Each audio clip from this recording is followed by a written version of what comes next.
This is Lecture 2 for PLS 211 U.S. Government 1 for Chapter 1, the Political Landscape. This is the American political culture and the basic tenets of American democracy. In our democracy, here in the United States, there's a variety of topics that we love. There's a variety of characteristics about our democracy that we just don't want to be without. So I'm going to list a few of those up here on the screen and talk a little bit about each one. The first is personal liberty. Liberty comes from Latin word libere, meaning to be free. So personal liberty is our concept of being able to have freedom, to be able to do certain things that we want to do. We in our democracy here in the United States are loving our freedom. Often you hear about Americans saying, hey, this is a free country. And that's because we have this idea of personal liberty. Second is equality. Now, we've come a long way in understanding what equality is.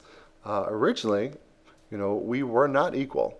A white man was not equal to a black man, and a man was not equal to a woman. And that's not so much the case anymore because every American who is an adult who meets the criteria for voting can do it, can vote. So we have taken great strides to be able to call ourselves equal, to ensure that all Americans experience some sense of equality. Popular consent is another topic, and that's the idea that most of the laws and the governance that happens in the government is done with our consent. Because after all, the people who make the laws, the legislators, are put there by us. We elect them. And that's what makes up representative democracy. We are giving our consent to those people to govern us.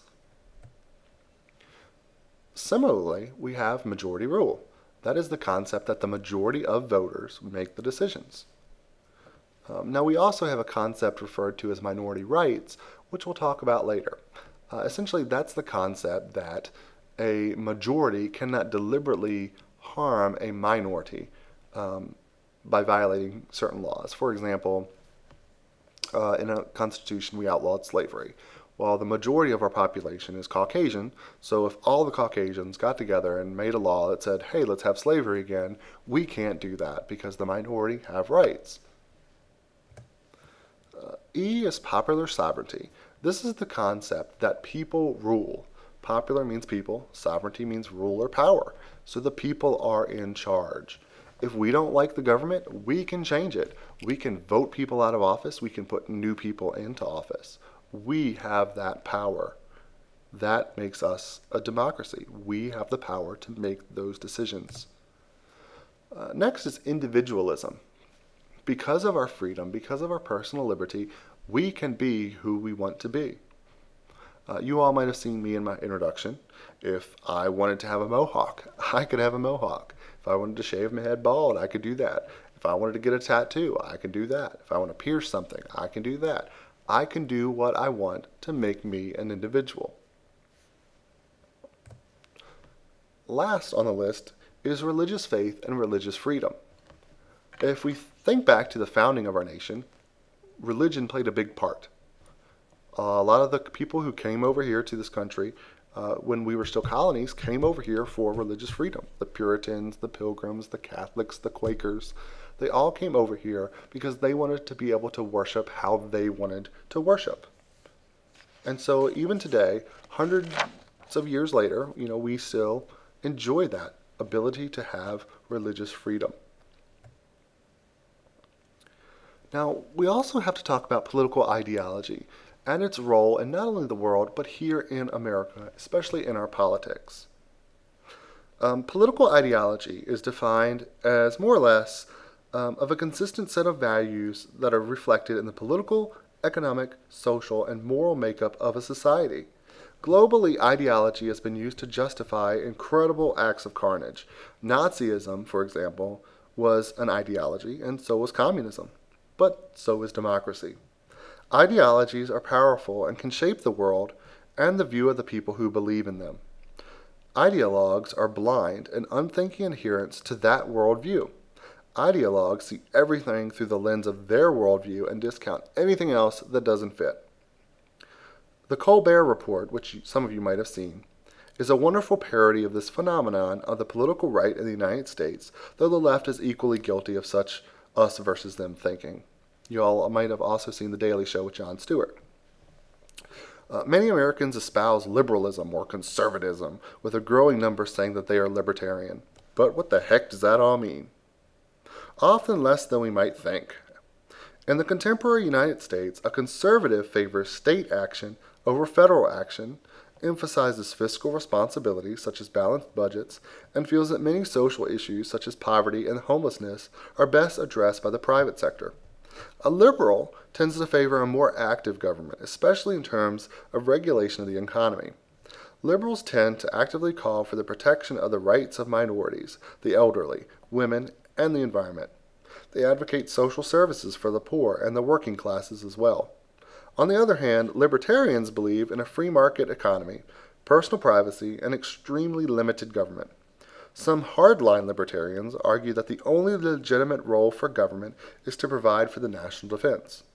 Some more moderate libertarians favor severe limitations on government and government spending, but foresee a larger role than simply defense.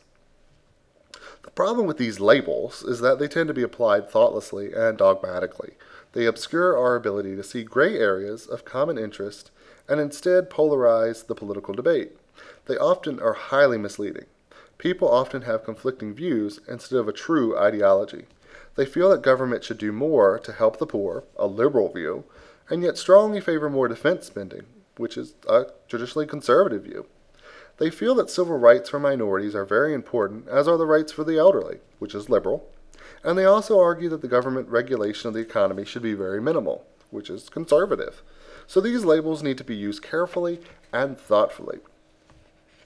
One of your first assignments is to take the world's smallest political quiz, which will help you figure out kind of where you lie in this whole political spectrum here.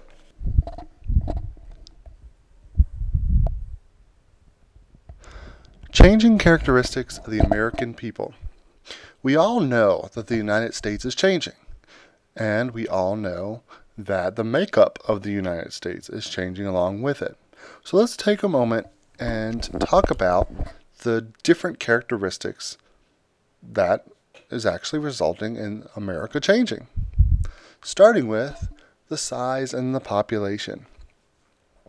During the 1790s, 200 years ago, there were fewer than 4 million people in the 13 states that made up the United States, and each member of Congress represented 30,000 people. Today, there are more than 300 million Americans in the 50 states, plus the territories, commonwealths, and dependencies. And most of the members of the House of Representatives represent roughly 650,000 Americans, with the exception being a member of Congress from Montana, which only has one seat in the House of Representatives, who represents about 944,000 Americans. Keep in mind, those numbers will change. With the 2010 census data, lines are going to be redrawn, and those numbers will change. The demographics of the population are also changing. America's grown, and growth has benefits, but it also has costs.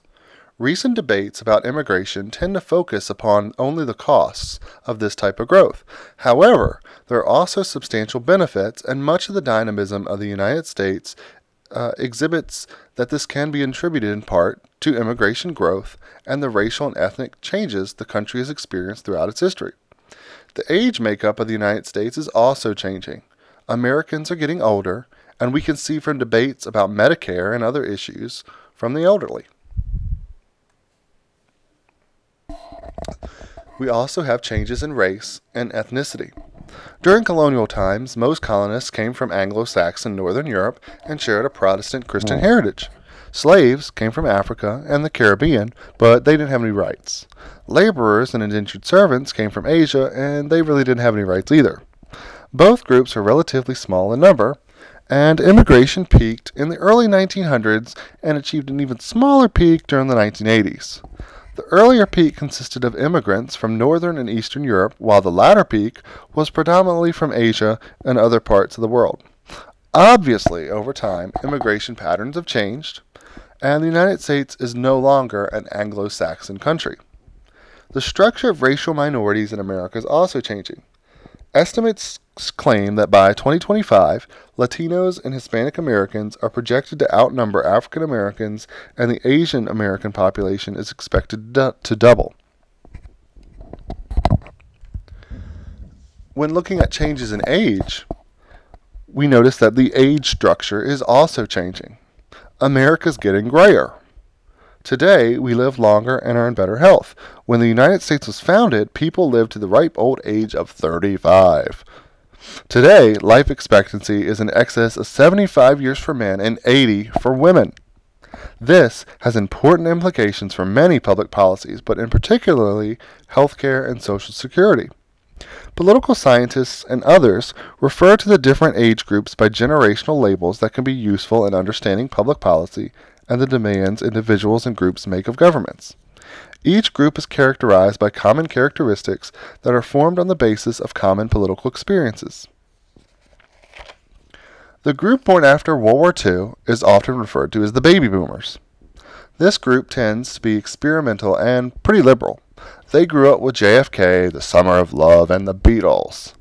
This group is now reaching retirement age. Those born from the late 1960s through the 1970s are called the Generation Xers. Then comes Generation Y, or the Millennial Generation, who are characterized by a faith in the capitalistic system and are highly optimistic since their formative experiences occurred during the boom time of the 1980s. These changes have significant policy impacts as each successive generation has distinct political interests.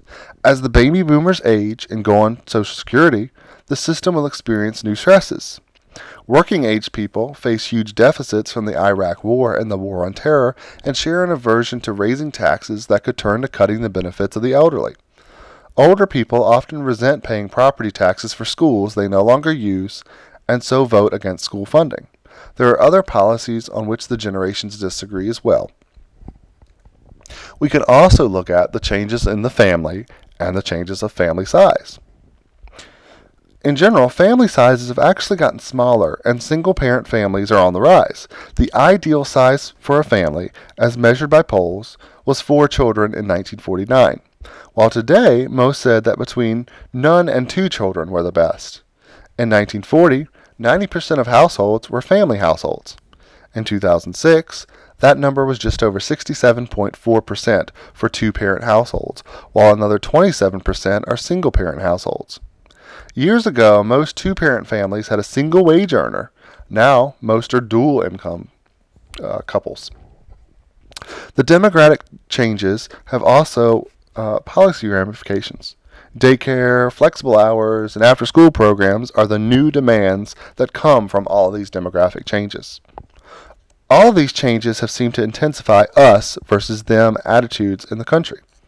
Attempts to redress inequalities in the 1960s and 70s have led to backlash more recently. Economic downturns always exacerbate relations between newer and more established groups in society as well.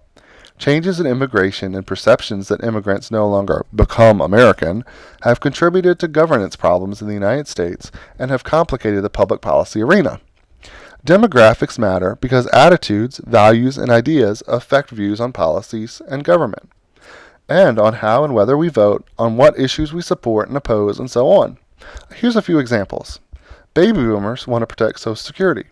Young parents want to improve the public schools their children attend, and many single people without children demand that the government also fund things in which they are interested. Now, when we look toward these, we can look to how things are changing.